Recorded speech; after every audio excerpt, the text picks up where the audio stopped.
This is it, boils and ghouls, the final sleepaway camp movie. And the question on everyone's mind is, did this franchise stick the landing?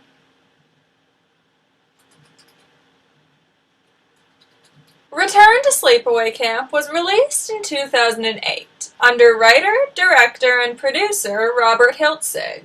That name mean nothing to you? Well, what if I said that the original writer, director, and producer of the first movie was also Robert Hiltzig? Yes, this is the only Sleepaway Camp sequel where the creator had any actual involvement. This is also the only sequel to bring back original Angela actress Felissa Rose.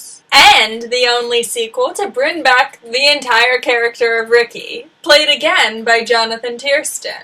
But that being said, if you were hoping that this movie would provide a satisfying ending to that whole Angela getting stabbed cliffhanger that the third movie left us with, don't. I know I said in my last review that there were two movies that could be called Sleepaway Camp 4, but that technically isn't true. Chronologically speaking, this is the fourth Sleepaway Camp movie. But it's only a sequel to the first one. Which means that everything that happened after that, Angela transitioning while in rehabilitation, her getting stabbed, her developing amnesia, that's all gone now. We have a nearly blank slate now. Anything can happen. And what does this movie do with that kind of liberty? Well, let's find out together, shall we? So we open up on an entirely new summer camp, where a group of teenage boys are, lighting their farts on fire. Lovely. At this point, a bigger boy named Alan steps out of the shadows to start bullying them. What an unlikable douchebag. He's our villain for the movie, right? He's not. He's our protagonist. Well, fuck. Meet Alan. He only gets more annoying as the film progresses. He's loud, immature, entitled, and he bullies the weak. But that does describe every character in this movie, so I guess he's supposed to be the lesser of all evils? I'm not even joking. After we finish watching Alan bully these nerds, we then cut to the next day, when a counselor physically assaults him in front of everyone. Which I guess means that we're supposed to be sympathetic to him? In this same scene, we're also introduced to this cop, here to talk to the kids about drugs. He's petite, effeminate, obviously wearing facial prosthetics, and he speaks with a voice modulator. He's Angela, isn't he? We all know it's Angela. The movie doesn't know that we know, though, so don't let on spoil the surprise. Anyway, Alan sneaks into the kitchen for some ice cream when he's confronted by an angry chef named Ricky? That's Ricky? Wow, Ricky, what happened to you, buddy? So, Ricky chases Alan out of the kitchen, but not before we get to hear some screaming and bullying from both sides. It's basically the pedo chef scene from the first movie, but with less pedophilia and more screaming. Because everything's better with loud, obnoxious, angry screaming, right?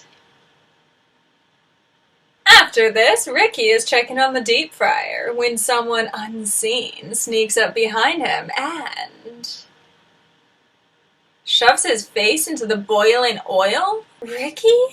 No. No. There's no way that Ricky just came back to replace the pedo chef scene and then die. No. Wait, the cook's name was Mickey? Well, why would they choose something that sounded so much like Ricky? Okay, anyway. Cut to some sort of social gathering at the camp.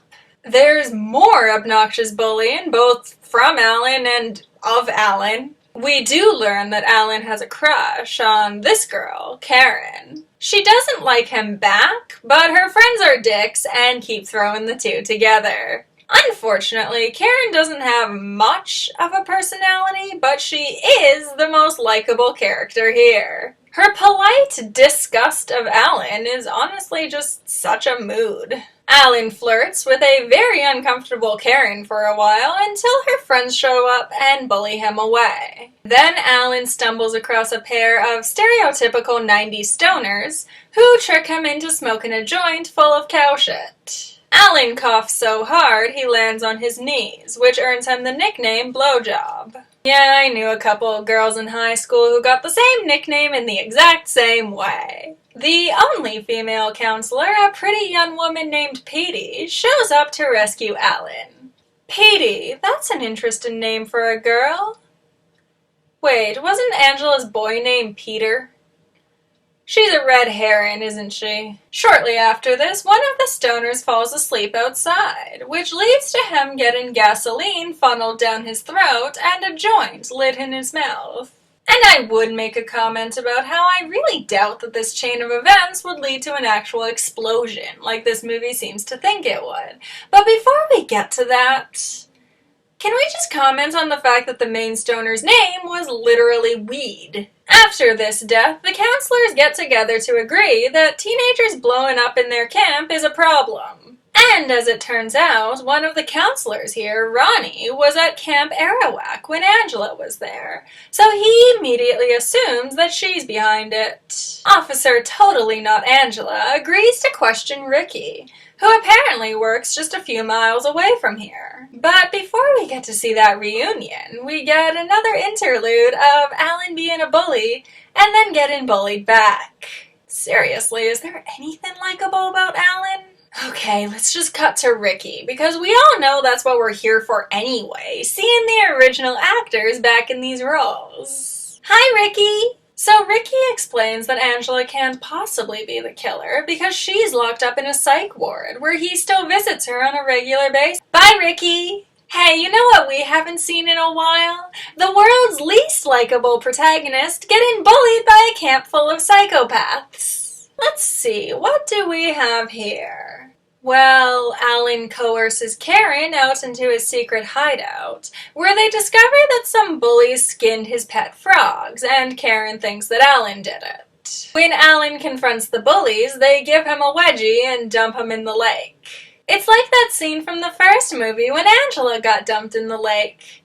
Except the stakes are lower, and I don't care about anyone here. Cue the killing spree, not because anything triggered it, but because this was the point where it happened in the first movie. This guy gets his dick ripped off because penis. This girl gets barbed wire wrapped around her face. Wooden pole through the eye eaten by rats. You know, these are pretty creative deaths. It's just a shame that the special effects suck and that the scenes drag on so long that it's hard to care. Anyway, as the bodies keep piling up, Ronnie becomes more and more convinced that Angela is around. He accuses Petey of being Angela because she's the only person sympathetic to Alan. And that can only mean that she's a cold-blooded sociopath.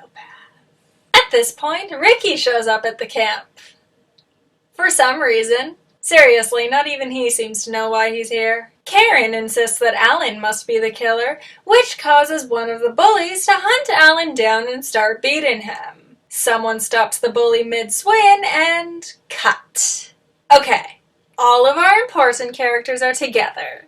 Time to find out who the killer is. Oh my god, it was Officer Totally Not Angela, who was really Angela in disguise the whole time. Whoever could have seen this one coming. Oh, and enjoy these 10 seconds of Felissa Rose's face actually on screen, because this is all we get. What an absolutely missed opportunity. Oh, and there's a post-credit scene, but it's literally just more angry screaming. Final thoughts, watch the first movie. Honestly, there is something about this movie that makes me want to like it. There are enough nostalgic callbacks to the first movie, like similar sets and similar scenes, that this movie does occasionally give me happy feelings. But the characters are insufferable, the pacing is off, and the special effects aren't nearly as good as they were in the first movie. Basically, this whole movie just feels like Sleepaway Camp's evil twin, and you'd be better off just sticking with the classics. Though I will give this movie this. Out of all of the sequels, this one did feel the most like the first one. And I can see fans of Sleepaway Camp turn into it because of that. But was this a good way to send out the franchise?